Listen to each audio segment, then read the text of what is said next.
എന്താ doctor Maithili case കൊടുത്തോ അതോ പിടിച്ചിറക്കി വിടാൻ തീരുമാനിച്ചോ? പോലീസുകാർ വന്നത് എൻ്റെ മുറി പരിശോധിക്കാനാ. എന്തിനാണെന്നറിയോ? എനിക്ക് മയക്കുമരുന്ന് ബിസിനസ് ഉണ്ടോയെന്ന് അറിയാൻ. അപ്പോൾ ആരും അറിഞ്ഞു പണി കൊടുത്തതാണല്ലോ. മയക്കുമരുന്ന് പെൺവിഷയമാണ് ഒരാളെ തോൽപ്പിക്കാൻ പെട്ടെന്ന് നല്ലത് അല്ലേ രാഹുലെ?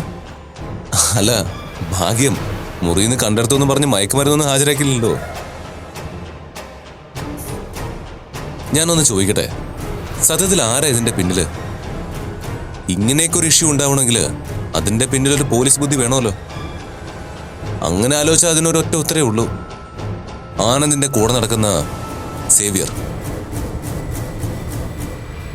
ഡോക്ടർ മൈത്രി പറഞ്ഞിട്ടുണ്ടാവും ഏതെങ്കിലും വിധത്തിൽ നിങ്ങൾ അവിടെ നിന്ന് ഇറക്കി വിടാൻ. സത്യത്തില് അവര് കാണിക്കുന്നത് എന്തൊരു മണ്ടത്തരവാ. അത് അവരുടെ കൂടി വീടല്ലേ. എന്തെങ്കിലും നടപടി വന്നാൽ അവരെ കൂടി ബാധിക്കില്ലേ? അങ്കിൾ, മൈഥിലിക്ക് പിന്നിലുള്ളവരെയോ അവരുടെ ബുദ്ധിയെയോ ഈ വിഷയത്തിൽ നമുക്ക് പരീക്ഷിക്കണ്ട. രാഹുൽ, എൻ്റെ ചോദ്യം നിന്നോടാ. ഈ പറഞ്ഞ ബിസിനസ്സുമായിട്ട് എന്തെങ്കിലും രീതിയിൽ നീ കണക്റ്റഡ് ആണോ? അങ്കിൾ എന്തായി ചോദിക്കുന്നത്? നീ കണക്റ്റഡ് ആണ്. മനസ്സിലാക്കേണ്ടവർ അത് വ്യക്തമായിട്ട് മനസ്സിലാക്കിയിട്ടുണ്ട്. അതിൻ്റെ പേരിലാണ് ഈ അന്വേഷണം സ്റ്റാർട്ട് ചെയ്തിരിക്കുന്നത്. അങ്കിളെ, നമ്മൾ തമ്മിലൊരു ബിസിനസ് ഉണ്ട്. എനിക്ക് പുറത്ത് വേറെയും ബിസിനസ് ഉണ്ട്. അങ്കിളുമായി കണക്ട് ചെയ്യാത്ത ബിസിനസ്സുകള് അങ്കിൾ അന്വേഷിക്കേണ്ട കാര്യമില്ല. എന്നുവെച്ചാ ഈ സിറ്റിയിലെ മയക്കുമരുന്ന് വ്യാപാരത്തിന്റെ പ്രധാനപ്പെട്ട ഒരാളിന്റെ കൂടെയാണ് ഞാൻ കൈകോർത്ത് നടക്കുന്നത് ഇപ്പോൾ. ഇതെന്തൊക്കെയാ അങ്കിൾ ഈ പറയുന്നേ? രാഹുലിന് അങ്ങനെയുള്ള ബിസിനസ് ഒന്നുമില്ല. നീ മിണ്ടരുത്. വർഷങ്ങളായിട്ട് കൂടെ നടക്കുന്നവനാണെങ്കിൽ ഇവനെ നിനക്ക് ശരിക്കും അറിഞ്ഞുകൂടാ. പിന്നെ അങ്കിളിനാണോ ശരിക്കും അറിയാവുന്നത്?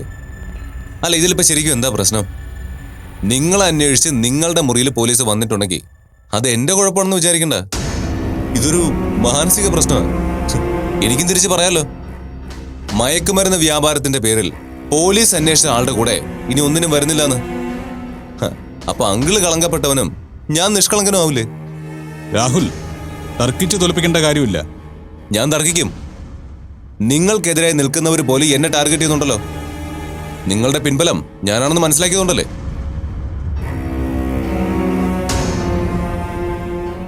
ശരിക്കും പറഞ്ഞ അങ്കിൾ ഇപ്പൊ എന്താ ചെയ്യേണ്ടത്? അവരുടെ മുന്നിൽ എന്നെ സപ്പോർട്ട് ചെയ്യാ ചെയ്യേണ്ടത്. അതിന് പകരം അവര് പറയുന്ന കേട്ട് എന്നെ കുറ്റവാളിയാക്കുന്നു. അങ്കിൾ പോവാൻ നോക്കിയേ. ഇങ്ങനെയൊക്കെ സംസാരിക്കുന്ന കേട്ടല്ലേ എന്റെ നിയന്ത്രണം വിട്ടു. നിങ്ങളെ ബഹുമാനിക്കണമെന്ന് തന്നെ എന്റെ മനസ്സിൽ കിടക്കുന്നത്.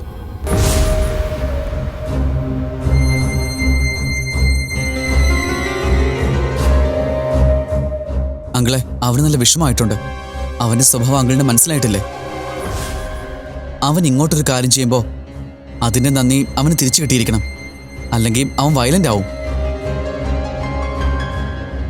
ഞാൻ അങ്കിളിനെ ഉപദേശിക്കുകയാണെന്ന് കരുതണ്ട. ഈ അവസ്ഥയിലും അവനും കൂടി ശത്രുവായ അങ്കിളിന് പിന്നെ എന്തിനു കൊള്ളാം? എന്തായാലും അങ്കിൾ അവനൊന്ന് സമാധാനിപ്പിച്ചിട്ട് പോയാൽ മതി. അങ്കിളിന്റെ നല്ലതിന് വേണ്ടി ഞാൻ ഈ പറയുന്നേ. ഞാനൊന്ന് പുറത്തോട്ട് പോവാം.